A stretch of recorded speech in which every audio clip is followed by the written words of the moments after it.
Hello friends, आशा करता हूँ कि आप सभी अच्छे हैं। आज के वचन मनन के लिए आइए हम पढ़ेंगे सबोपदेशक की किताब, उसका 5 अध्याय, उसकी 8 आयत। ऐसा लिखा है, यदि तू किसी प्रांत में निर्धनों पर अंधेर और न्याय और धर्म को बिगड़ता देखे तो इससे चकित ना हो, क्योंकि एक अधिकारी से बड़ा दूसरा रहता है, जिससे इन बातों की शुद्धि रहती है और उनसे भी और अधिक बड़े रहते हैं। प्यारे मित्रों, हम यहाँ पे क्या देखते हैं?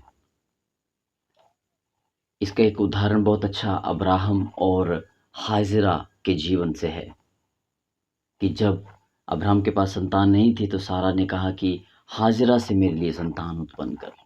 लेकिन जब संतान पैदा हुई जिसका नाम इश्माइल रखा गया, तो हाजिरा एक माँ होने की वजह से अपने बेटे को इश्माइल को सारा के हाथ में नहीं दे पाई और उनके बीच में विवाद पैदा हो गया, हाजिरा और सारा के बीच। और सारा ने हाजिरा को अपने संपत्ति से और अपने पति अब्राहम से अलग कर दिया और परमेश्वर ने ऐसा होने दिया। लेकिन जब हम देखते हैं कि हाजिरा को इश्माइल के साथ बाहर भेज दिया गया कुछ खाना और कुछ पानी देकर, तो कुछ समय के बाद वो पानी उस बियाबान में ख़त्म हो गया और वो छोटा सा बच्चा इश्माइल जो था पानी के लिए तरस रहा था। और माँ जो है उस तड़प को देख नहीं पा रही थी और उसने झाड़ियों के नीचे छाँव में उस बच्चे को रख कर थोड़ा दूर जाके रो रही है, चिल्ला रही है कि ये बच्चा अब आज के बाद मुझे दोबारा ज़िंदा नहीं मिलेगा। और वो बच्चा भी रो रहा है और वो भी रो रही थी, ज़ोर-ज़ोर से चिल्ला रही थी।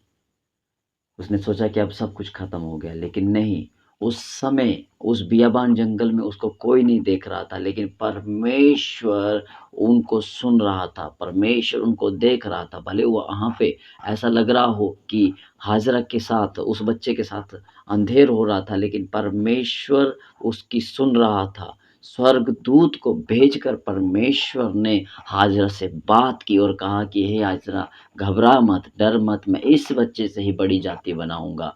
और परमेश्वर के दूत ने उसकी आँखें खोल दी, हाजिरा की आँखें खोल दी और वो उसको पानी का कुआँ दिखा, जहाँ से उसने भी पिया और अपने बच्चे को भी पिलाया।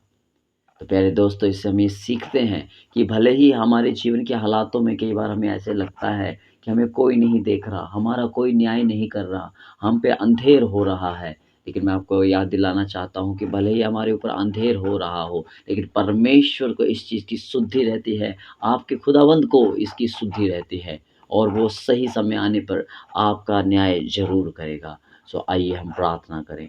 स्वर्गीय पिता परमेश्वर, हम आपका धन्यवाद करते हैं।